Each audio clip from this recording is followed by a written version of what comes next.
Hello everyone, myself Ruchi Sharma, Assistant Teacher of Science in UPS Barnawa, Block Binoli, District Bagpat। आज से हम English सीखेंगे from the beginning, यानी बिल्कुल शुरुआत से। और हमारा जो टॉपिक है, इसीलिए मैंने लिया है वी लर्न इंग्लिश, क्योंकि हम बिल्कुल स्टार्टिंग से शुरू करने जा रहे हैं। तो जो इंग्लिश है वो किससे शुरू होगी? इंग्लिश वर्णमाला से, जिसे कि हम इंग्लिश में अल्फ़ाबेट्स कहते हैं। अंग्रेज़ी वर्णमाला में 26 अल्फ़ाबेट होते हैं, वो आपको पता ही है।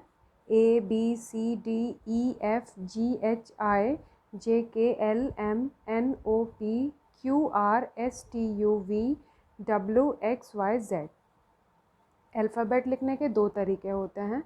एक हम कैपिटल में लिखते हैं, यानी बड़े अक्षरों में, और दूसरा तरीका होता है स्मॉल अक्षरों में लिखना। अलग अलग तरीका है, मतलब ए का स्मॉल इस तरह से लिखेंगे, A small A, capital B small B, capital C small C. तो इस तरह से अंग्रेज़ी वर्णमाला को दो तरह से लिखा जाता है, कैपिटल अक्षरों में और स्मॉल अक्षरों में, जिन्हें कि आप फर्स्ट से फिफ्थ क्लास तक यही सीखते हैं। ठीक है। इन 26 अक्षरों में जो 5 वोवल्स हैं, 5 जो अल्फ़ाबेट हैं तुम्हारे, वो हैं ए, ई, आई, ओ, यू। इन्हें हम कहते हैं वोवल्स। तुम अपनी उंगलियों पर, अपनी फिंगर्स पर इन्हें लर्न कर सकते हो। ए, ई, आई, ओ, यू, इन्हें कहते हैं वोवल्स। ओके। इन पांचों को छोड़कर ए, ई, आई, ओ, यू से अलग जो तुम्हारे 26 अल्फ़ाबेट थे, कितने बचे? 21। तो वो 21 अल्फ़ाबेट तुम्हारे कहलाते हैं कॉन्सोनेंट्स। क्या कहलाते हैं? Consonants. B, C, D, F, G, H, J, K, L, M, N, P, Q, R, S, T, V, W, X, Y, Z. तो इस तरह से पूरी अंग्रेज़ी वर्णमाला को दो भागों में बांटा गया है। पहला वोवल्स, दूसरा कॉन्सोनेंट। वोवल 5 होते हैं, कॉन्सोनेंट्स 21 होते हैं। अब हम आगे चलते हैं। ए और एन, ठीक है। ए, दोनों का मीनिंग होता है एक। ए का मतलब भी एक होता है, एन का मतलब भी एक होता है। हमारे जो शब्द ए, ई, आई, ओ, यू से शुरू होते हैं, यानी वोवल से शुरू होते हैं, उनसे पहले हम एक के लिए एन का प्रयोग करते हैं। जैसे एग, एग किस से स्टार्ट हुआ है? ई से स्टार्ट हुआ है, तो हम उससे पहले क्या लगाएंगे? एन लगाएंगे। सिमिलरली अम्ब्रेला, अम्ब्रेला किस से स्टार्ट हुआ है? यू से स्टार्ट हुआ है, तो हम उससे पहले क्या लगाएंगे? एन। एक छाता, एन अम्ब्रेला। इसी तरह से जो शब्द हमारे कॉन्सोनेंट से शुरू हुए हैं, मतलब ए, ई, आई, ओ, यू से बचे हुए जो हमारे अल्फ़ाबेट्स थे, उनसे शुरू होते हैं, उनके साथ हम एक के लिए ए लगाते हैं। ओके। जैसे कि एक बल्ला, तो बल्ले को इंग्लिश में बैट कहते हैं। बैट को किससे स्टार्ट हो रहा है? बी से, तो हम उसके साथ क्या लगाएंगे? A bat, A cat. Okay.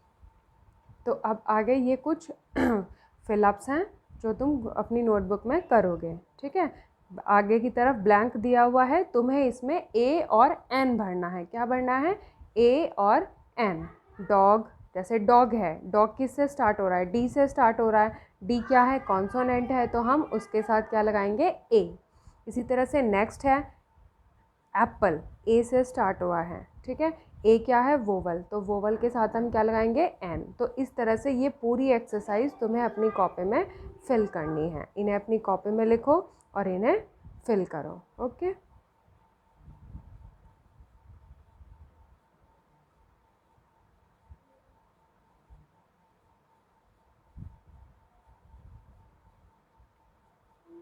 लिख लिया? चलो अब नेक्स्ट चलते हैं। वर्ड आता है दिस दैट। ये बिल्कुल ही बेसिक्स चीज़ें हैं, इनमें से आधी से ज़्यादा चीज़ें तुम्हें पहले से ही आती हैं, लेकिन हम इंग्लिश क्योंकि बिल्कुल स्टार्टिंग से बिगिनिंग से सीख रहे हैं, इसलिए हम सारी चीज़ें लेके चलेंगे। आता है दिस। दिस का मतलब होता है यह। क्या होता है? यह। दिस का प्रयोग हम पास की चीज़ों के लिए प्रयोग करते हैं, ठीक है। जैसे पास में तुम्हारे पास एक पेड़ है और तुम कहते हो यह एक पेड़ है। You have to translate it in English. यह कोई मीनिंग को इंग्लिश में क्या कहेंगे? दिस। एक को क्या कहते हैं? ए और एन तुम्हें यहाँ ध्यान रखना है कि चीज़ क्या है तुम्हारी। पेड़ है, पेड़ ट्री टी से स्टार्ट हुआ है, तो टी से स्टार्ट है मतलब हम इसके साथ ए लगाएंगे। है को इंग्लिश में कहेंगे इज़। अब जब तुम इन्हें अरेंज करोगे सेंटेंस को, दिस इज़ अ ट्री, इसी तरह से तुम दूसरा सेंटेंस भी बना सकते हो, यह एक पुस्तक है। किसमें क्या बनाओगे? दिस इज़ अ बुक, है ना इजी। उसके बाद आता है दैट। दैट का प्रयोग दूर की चीज़ों के लिए किया जाता है। इसमें थोड़ा मिस्टेक हुआ है, ये पास की जगह दूर आएगा। दैट का प्रयोग दूर की चीज़ों के लिए करते हैं। वह एक पेड़ है। क्या है? वह एक पेड़ है। वह मतलब दैट, ठीक है। एक मतलब ए, पेड़ मतलब ट्री, है इज़।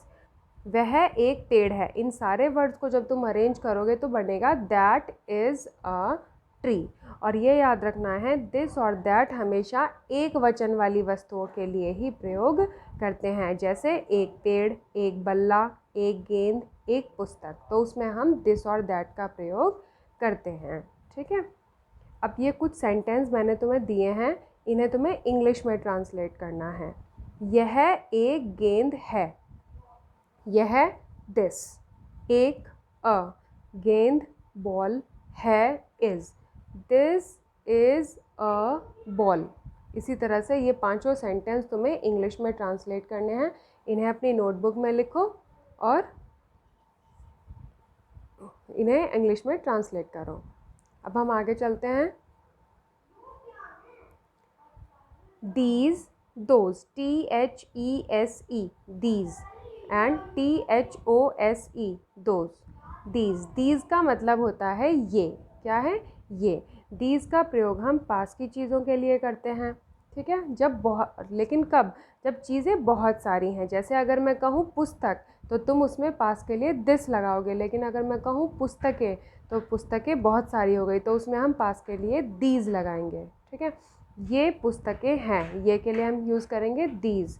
पुस्तकें यानी बुक्स, एक बुक होती, एक पुस्तक होती तो बुक लगाते हैं, और बहुत सारी किताबें हैं तो हम क्या लगाएंगे? बुक्स। है बहुवचन है, तो हम बहुवचन में आर का प्रयोग करते हैं। वो मैं इज एम आर का यूज़ तुम्हें बाद में भी बताऊंगी, लेकिन अभी तुम्हें इतना ध्यान रखना है कि एक वचन में है को इज कहते हैं और बहुवचन में आर कहते हैं। तो जब तुम इन वर्ड्स को अरेंज करोगे तो ये बनेगा दीज आर बुक्स। कुछ और भी बना सकते हो, ये गेंदे हैं, है ना, दीज आर बॉल्स। उसके बाद आता है दोज। दोज का प्रयोग दूर की चीज़ों के लिए किया जाता है। किसके लिए? दूर की चीज़ें। वे पेड़ हैं। वे के लिए हमने दोज लगाया। पेड़ क्योंकि बहुत सारे हैं, ट्रीज हो गया, हैं आर, अरेंज किया, दोज आर ट्रीज। कुछ और भी तुम बना सकते हो, वे पक्षी हैं, बहुत सारे पक्षी हैं, दोज आर बर्ड्स।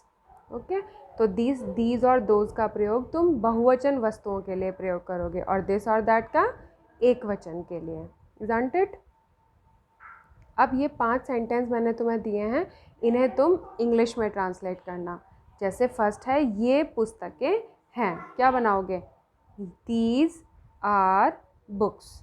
इसी तरह से तुम इन्हें इंग्लिश में ट्रांसलेट करना। तारों को क्या कहते हैं? स्टार्स कहते हैं। लड़कियां गर्ल्स, चिड़िया बर्ड्स, बिल्लियां कैट्स।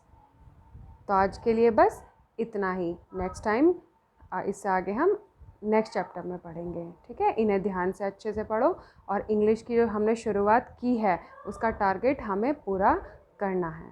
Thank you.